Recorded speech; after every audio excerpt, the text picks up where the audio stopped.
Okay, is it working? Okay, I think it is. All right, our next artist is Leonardo da Vinci. Thank you everyone for being flexible on Klee. Hopefully we won't have any big hiccups with Da Vinci, and I struggled for a long time to know what would be a good project for this great artist, and I think you're gonna love how easy it is what we came up with here. But let's look at the slides first. Okay, here is Leonardo painting by himself. He was said to be beautiful by many. Part of that beauty must have been this tremendous long beard, which he kept for his life. Anyways, he is called Leonardo da Vinci because he was born in Vinci in Italy. But there's a lot of details of his life not to be shared with children, perhaps. So we're just going to go past his early childhood. He became an apprentice. Interesting thing about he was an apprentice to a great artist in Florence. An interesting thing about being an apprentice back then or an artist, is that they did lots of different things that they'd made like headstones. They would make armor, swords, like things for around the house. Like if you just wanted a vase, plates, you would go to an actual artist studio called a bottega and buy those things. So they didn't just do paintings. They did a lot of different things. They would make their own paints there. So he was an apprentice for many years. This is one of his first paintings that he did on his own. Annunciation. The kids might not be familiar with what's happening here. You can talk about that as much as you wish. That is the angel Gabriel telling Mary that she was going to have baby Jesus. An interesting story.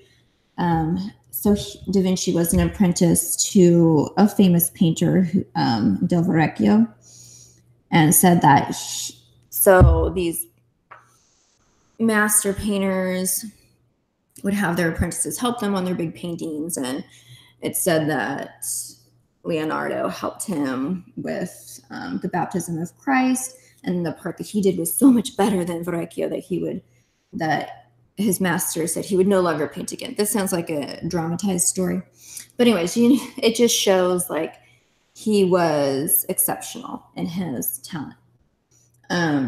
And I think it was interesting in this painting. One thing that is often pointed out is the wings on the angel look just like bird wings. And often angels are painted that way with bird-like wings, but like the realism of the bird wings is very particular to Da Vinci, because what we're going to focus on and what is perhaps most notable about Leonardo da Vinci is his observational sketchwork, and that he was able to paint in a way that other artists had not, because of his robust studies of everything around him in his sketchbooks. So he would sketch birds all the time. He would just sit outside and hundreds, thousands of birds. And so he was able to do these very realistically. Sketching and that type of observational drawing was not universally valued. That was very particular to him, and maybe more common, obviously, today, that is very valuable for an artist to just sketch and draw everything they can to develop their skills. But how much he observed and how much he sketched was unique at this time. Okay, so going on, this was thought to be one of his first sketches and thought to be an actual place. But I just read an article saying that recently experts who study this have found that there's many layers to it, and that probably it is the result of years of observation. I hope that this is as he studied geology. It's hard to see, but a lot of like the rock formations and things are more realistic. Da Vinci was one of the first to understand about sedimentary rocks, to see fossils and think, oh, this mountain must have once been covered by the ocean, because there's like fish bone fossils and shell in these rocks, and to have the theory of how sedimentary rocks were created by the ocean. And he was one of the first to put that level of realism of like the sediments in the rock and how a rock actually looks into his paintings. So he has, you know, in a book, there is in the art room a huge book of Da Vinci's sketches. That's just my personal book. You can set it out, let the kids look at it. But in there, it says that he has about 4,000 pages of sketches. Somewhere else I read 10,000. So some of that might be personal writings too. But anyways, he is very prolific. One thing that kids might find interesting, probably will, is that he wrote backwards and from, I think, right to left instead of left to right.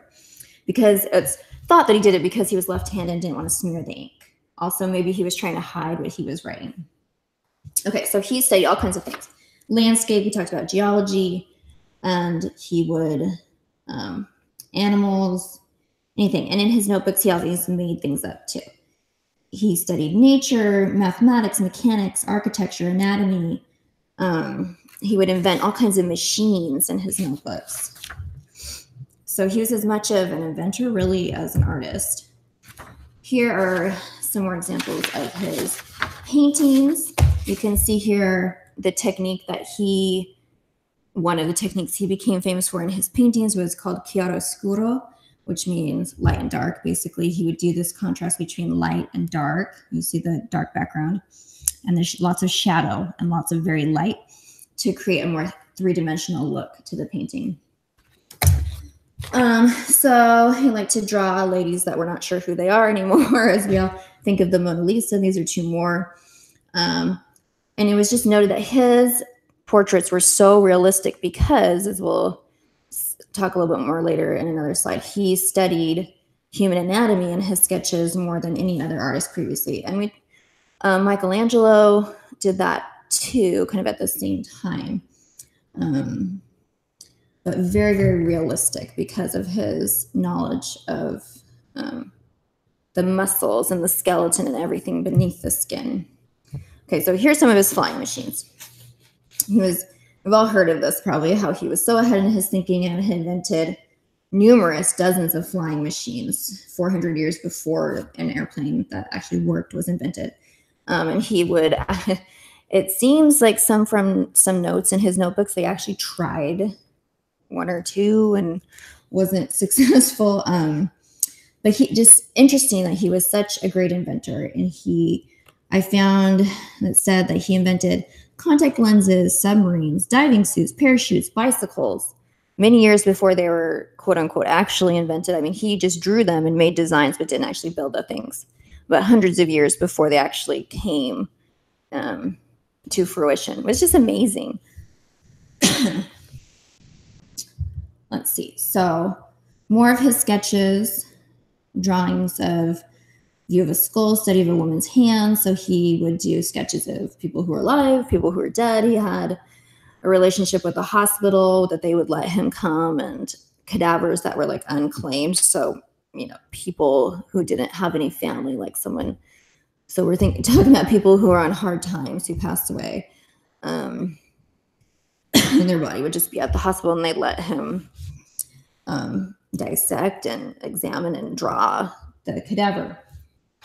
But this allowed him to discover lots of things about the human body that not only artists didn't know, but doctors didn't know. He probably knew more than many doctors, and he has attributed discovering how the blood flows, how the lungs work, and just knew so much about the workings of the human body that informed his great paintings, including, I thought we were going to do the Mona Lisa. No, this is just an example of an unfinished painting. Although this one is not as unfinished as many. He is notorious for taking commissions, thinking about it for years, doing hundreds of sketches, and then never finishing it. And it's, excuse me, rumored that Michelangelo could not stand him because he would not finish anything. We're talking about Michelangelo, who spent years consistently every day working on the Sistine Chapel. Obviously had this work ethic that was just different than Da Vinci. And really, he doesn't have very many paintings that are complete, which is sad because he was so talented, but he just didn't have the follow through. He would rather just be sketching. So, of course, the two really famous ones, the Last Supper and the Mona Lisa. This one is huge, 15 feet by 30 feet. Took him 3 years to complete, which is actually not that long for Da Vinci. I read stories of how he would work on it all day like a madman, and then he wouldn't come back for weeks, or he'd stand in front of it for hours and hours and hours and just like put 2 brush strokes on the whole painting. And the monks who commissioned this in one of the chapels, they were just going crazy. The guy won't finish the painting. And there's a story that like the last thing he painted was Judas's face, Judas, the person who betrays Jesus Christ. And the monks were complaining, why don't you just finish it? And he's like, I'm trying to find the perfect face for Judas. And he's like, unless you want to be the model for Judas, which no monk would want to be the model for someone who betrayed Jesus Christ. So that shut them up. They were like, no, we don't want to be the model. Continue to try to find the most evil face you can. But interesting thing is that, sorry, I always start coughing when I'm doing this. He used tempera paints for this painting. A lot of times, most things back then would be a fresco, which would be a more enduring medium. But he used tempera paints, and like, he just made them himself. They were not very, I don't know, they didn't stand the test of time. After 20 years, they were flaking away. So much restoration work has been done on this painting. And just recently, more professional, true to the original restoration has been done to really get the layers of other paint that has been put on there off. But it's interesting. He worked so hard on this and just used a terrible substance to make the painting, and it immediately started to deteriorate, which is depressing. But it is still there to be seen because of the restoration efforts. Now here's the Mona Lisa, which is so famous and almost to the point of us hardly being able to see it because we just seen so many caricatures. It was just such a part of pop culture. So obviously his best known portrait. I mean, there are a number of theories about who this is. We don't really know who it is. Leonardo didn't record anything about the subject of the painting, but he did carry it around for years. Unknown whether just because he couldn't finish it, because he had trouble finishing things, or because he liked it so much he didn't really want to give it to the person who had commissioned it. He ended up not ever giving it to the person. There are stories of this lady sitting for him, like it was an actual person, but he didn't give it up. He died with the painting. I mean, you can talk to the kids about, why is this such a famous painting? What do you see there? I mean, one thing that's interesting is like kind of the otherworldly background. Everyone talks about her smile. She doesn't have any eyebrows or eyelashes, which they're not sure if that's because that part of the painting got like washed away somehow, or if that was the style, or he did it partly of her mysterious look that she has. Anyways, fun to see what they think of this. Why is this so famous?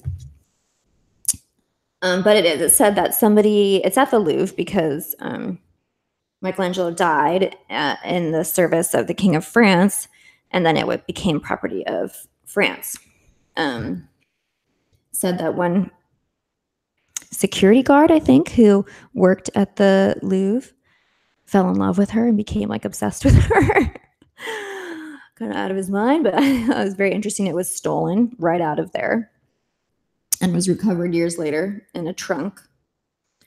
So it's had an interesting history. So and his last one is the self-portrait of him at the end of his life. I just use this as a jumping off point for the project to point out, because we're going to do sketchbooks for them. Note the red, like he would draw with red clay. There were no pencils. That wasn't for like another 100 years that just like a graphite pencil existed for an artist. So they would actually use like pieces of clay that were honed into little sticks. So we are going to, I'll have, well, regular pencils and some kind of more art pencils. I wanted to get red ones, but they turned out to be more brown, and I couldn't afford to buy them again because they're very expensive. So we'll just experiment with the ones we have. And we're going to focus on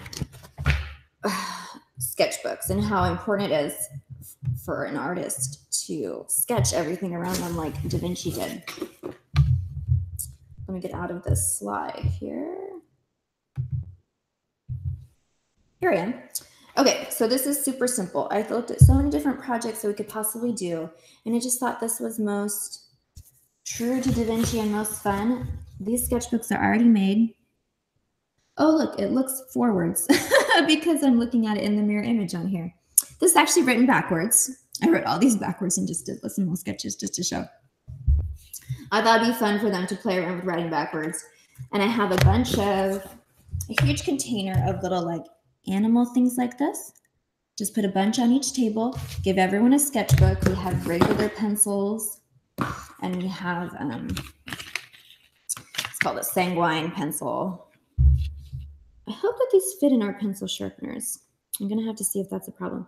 But this is a more like art pencil, more like what Da Vinci probably used, more of a, like a chalk, not a chalk, but yeah, just more and more like that red pencil that we see him using. So if they want to play around with using that, I think that would be fun. Or just with pencils. We're not focusing on color. There are some colored pencils in there if you're doing like younger kids and they can't focus as much on drawing and then they just want to color it. There, you can get the colored pencils out if you so desire. But there's not a ton because I just want put out all the little animals, tell them just to pick something, make the sketchbook their own. They can write on it, put their name on it, whatever. They can write in backwards little secret messages in there, and they can pick however many. You can say, we're going to take a half hour and you can just sketch as many of these things as you want. And like, it's really like this bucket of so many like realistic little animals. Or they can just look around the room and be like, I want to sketch my friend's shoes next to me. Right? Just practice drawing. Because that is what Da Vinci really, like, I think one of his main achievements is this awesome sketchbooks that made him the artist that he was, all of the sketches that he did. And that's how you become an artist, is just by drawing. Not how you become an artist, but just how you become proficient at being able to capture things. Is just by drawing what's around you, observational drawing. I think a lot of times kids think that, oh, an artist just like, if you ask them to draw a horse, they would just draw it from their mind. They don't have to look at it. If you look at it, that's cheating. I actually had my daughter tell me that once. No, that's not cheating. That's how an artist actually draws. If you tell them, if you commission an artist to do a certain thing, they're going to look at that actual thing to make sure they know how it looks before they draw it. That it's not cheating. That's what they do. Art is copying life. That's what that is. An essential component of learning to draw, learning to paint. So this is just fun time for them to each have their own sketchbook, do some sketches in it, use the fun pencils. They just get to bring it with them. It has a bunch, it's probably like 25 pages long, I don't know. And you don't have to mount anything. This is theirs to keep. I hope that some of them like this idea, like to draw, or discover that drawing is fun. Whether you're like exceptional at drawing or not, drawing is fun. And they can take their sketchbook around. They can keep it in their backpack and they can draw. Everyone at the school will have a sketchbook, little as it is. So this will just be them starting it, and they can sketch a detailed little animal like this or something else in the room and just have fun with it.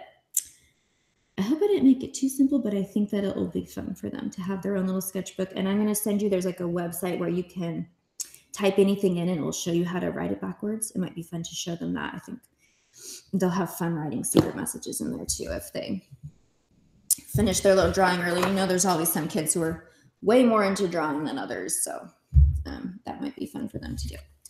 So sketchbook time. Da Vinci put out that big book too. that kids can look at. I mean, obviously there's anatomical drawings in there, but it's, I don't know. I think it's fine. That's I mean, yeah. And if they just flip through, you could probably like, I'll go in and just mark a few pages that are maybe exceptional, but it's just awesome to see his drawings and how many there are, and all of his inventions and everything. All right, so that's that. Let me know if you have any questions. Hopefully that will be fun for everyone and be an easy middle project here. All right, thanks.